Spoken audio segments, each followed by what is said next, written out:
Everyone, स्वागत है आप सबका आपके अपने YouTube channel NV study point में। आज हम करेंगे मौर्य साम्राज्य 25 एमसीक्यू क्वेश्चंस करेंगे। मौर्य साम्राज्य बहुत ज़्यादा इंपॉर्टेंट है, यहाँ से हर एग्ज़ाम के अंदर क्वेश्चन पूछे जाते हैं, तो वीडियो को एंड तक देखना। चैनल को सब्सक्राइब कर लेना, वीडियो को लाइक शेयर कर देना। तो शुरू करेंगे हमारा फर्स्ट क्वेश्चन है हमारा, मौर्य वंश का संस्थापक कौन था? मौर्य वंश का संस्थापक बताना है कौन था।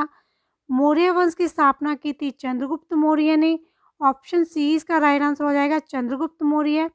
मौर्य वंश की स्थापना चंद्रगुप्त मौर्य ने अपने गुरु चाणक्य की सहायता से की थी।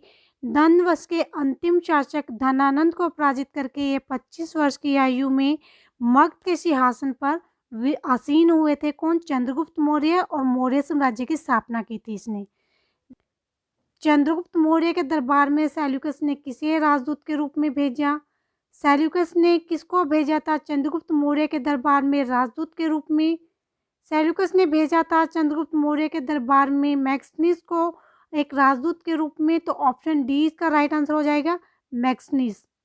अगला क्वेश्चन है, बिंदुसार किसका पुत्र था? बिंदुसार बताना है किसका पुत्र था। बिंदुसार पुत्र थे चंद्रगुप्त मौर्य के, और मौर्य चंद्रगुप्त मौर्य की मृत्यु के पश्चात उत्तराधिकारी बने थे ये मौर्य साम्राज्य के। तो राइट आंसर इसका होगा option A, Chandragupta Maurya. Next है, सैंडोकोर्स के नाम से जाना जाता था। सैंडोकोर्स के नाम से किसको जाना जाता था? सैंडोकोर्स के नाम से जाना जाता था चंद्रगुप्त मौर्य को। ऑप्शन डी इसका राइट आंसर होगा, चंद्रगुप्त मौर्य। ग्रीक और लैटिन लेखकों में जाना जाता है चंद्रगुप्त मौर्य को सैंडोकोट, और दूसरा नाम है इसका एंड्रोकोट के नाम से जाना जाता है किसको? चंद्रगुप्त मौर्य को, ग्रीक और लैटिन लेखकों में। नेक्स्ट है, मौर्य काल के गुप्तचरों को क्या कहा जाता था? मौर्य काल के गुप्तचरों को बताना है क्या कहा जाता था। मौर्य काल के गुप्तचरों को कहा जाता था गुडपुरुष। ऑप्शन सी इसका राइट आंसर होगा, गुडपुरुष। और जो इसके प्रमुख अधिकारी होते थे, मुख्य अधिकारी होते थे, उनको स्वर महात्य कहा जाता था मौर्य काल में। नेक्स्ट है, अशोक के शिलालेखों की खोज किसने की? अशोक के शिलालेखों की खोज बतानी है किसने की थी। अशोक के शिलालेखों की खोज की थी जेम्स प्रिंसप ने। ऑप्शन ए इसका राइट आंसर हो जाएगा, जेम्स प्रिंसप। जेम्स प्रिंसप ने अशोक के शिलालेखों की खोज 1837 में की थी। नेक्स्ट है, चंद्रगुप्त मौर्य के महल के अवशेष कहाँ से मिले हैं? चंद्रगुप्त मौर्य के महल के अवशेष बताने हैं कहाँ से मिले हैं। चंद्रगुप्त मौर्य के महल के अवशेष मिले हैं पटना से। ऑप्शन ए इसका राइट आंसर होगा, पटना।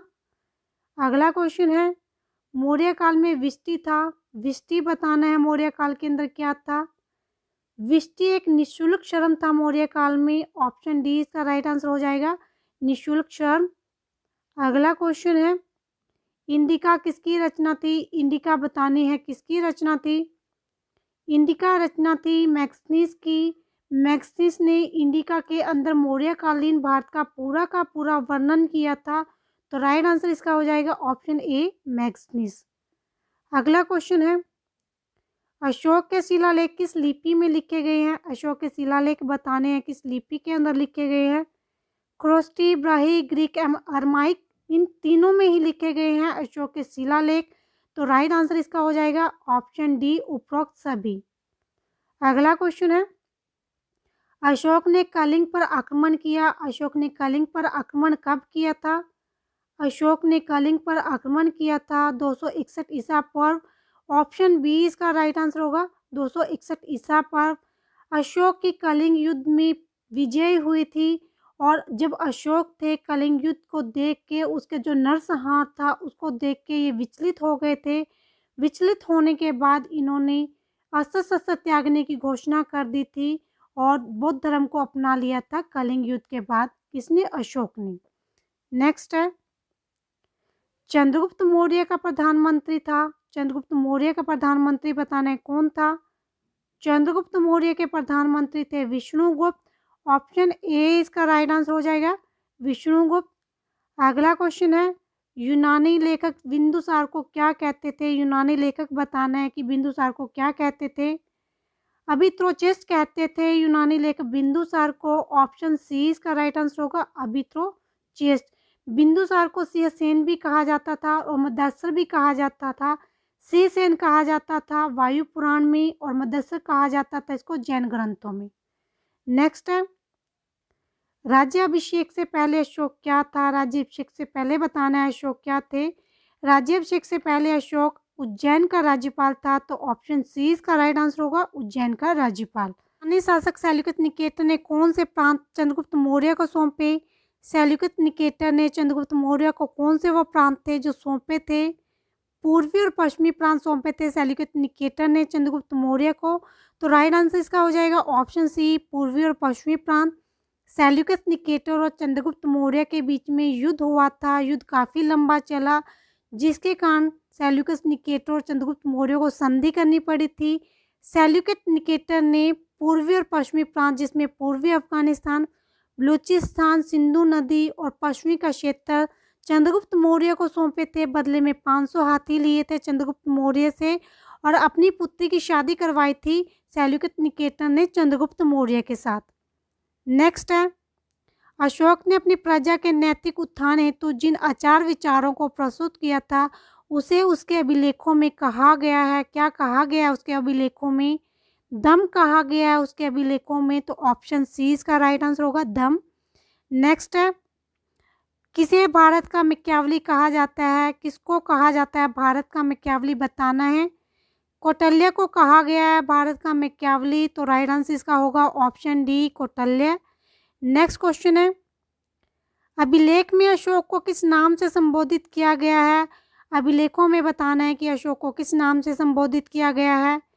देव नाम प्रियदर्शी के नाम से संबोधित किया गया है अशोक को, तो राइट आंसर इसका हो जाएगा ऑप्शन डी, देव नाम प्रियदर्शी। नेक्स्ट क्वेश्चन है, श्रीनगर की स्थापना किस मौर्य शासक ने की थी? श्रीनगर की स्थापना बतानी है किस मौर्य शासक ने की थी? श्रीनगर की स्थापना की थी चंद्रगुप्त मौर्य ने। ऑप्शन सी इसका राइट आंसर हो जाएगा, चंद्रगुप्त मौर्य। अगला क्वेश्चन है, बौद्ध धर्म के प्रचार के लिए अशोक ने किसे श्रीलंका भेजा? बताना है कि अशोक ने बौद्ध धर्म के प्रचार के लिए किसको भेजा था श्रीलंका? महेंद्र और संघमित्रा को भेजा था। महेंद्र जो थे वो अशोक के पुत्र थे और संघमित्रा पुत्री थी, तो राइट आंसर इसका हो जाएगा ऑप्शन ए और बी दोनों। अशोक के अभिलेखों में शाहबाजगढ़ी एवं मानेसरा के अभिलेख किस लिपि में है? शाहबाजगढ़ी और मानेसरा के अभिलेख बताने हैं किस लिपि के अंदर लिखे गए हैं? ख्रोस्ती लिपि में लिखे गए हैं शाहबाजगढ़ी और मानेसरा के अभिलेख, तो राइट आंसर का हो जाएगा ऑप्शन बी, ख्रोस्ती लिपि। अगला क्वेश्चन है, कलिंग युद्ध किसके बीच में लड़ा गया? कलिंग का युद्ध बताना है किसके बीच में लड़ा गया था? कलिंग का युद्ध लड़ा गया था अशोक और राजा अनंतनाथन के बीच में, तो राइट आंसर इसका हो जाएगा ऑप्शन बी, सम्राट अशोक तथा राजा अनंतनाथन।